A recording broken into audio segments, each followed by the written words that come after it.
This is a 4.5 inch diameter round circle, something like a coffee coaster would be made out of. It's leather, 13 to 15 ounce, fairly thick. That's about a quarter of an inch thick, actually.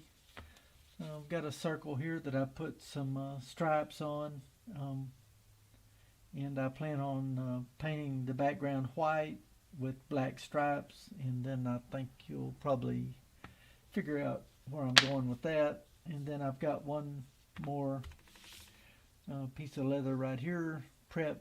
It's wet, encased, and I'm going to scribe some stripes on it. And after it dries out for a while, I'll use some Angelus paint to paint the coasters.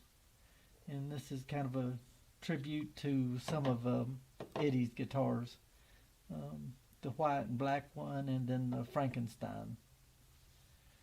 So what I'm going to do here is use this awl to just scratch some stripes onto this piece of leather here.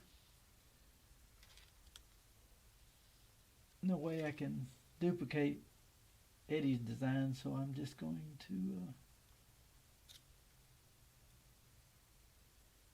do this kind of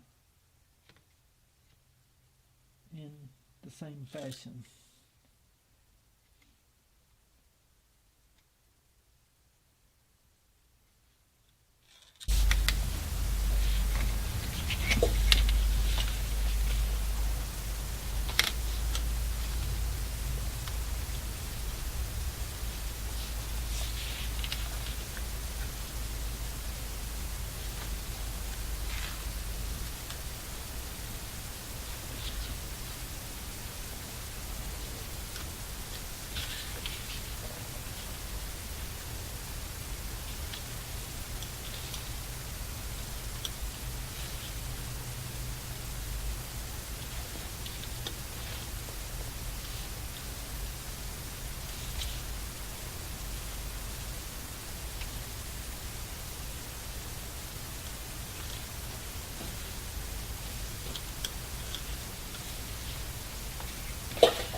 Okay, I just cut my lines into this piece of leather, stripes or lines or whatever you want to call it.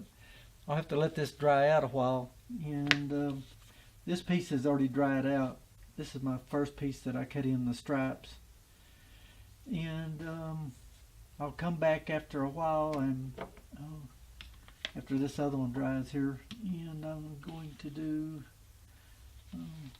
let's see, the background on this will be flat white, and then I'll go flat black with the stripes on that.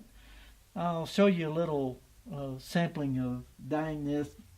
This is going to take a while. It's going to be painstaking to get it where it looks really good to begin with. So I'll probably just do a little small section and give you an idea of how it's done. And then at the end I'll show you the completed hand-painted coaster. Eddie's design, kind of tribute, I guess. This one will be, it'll be red, white, and black. So it'll be pretty cool if I can pull it off. So let's see how it goes. Thanks for watching.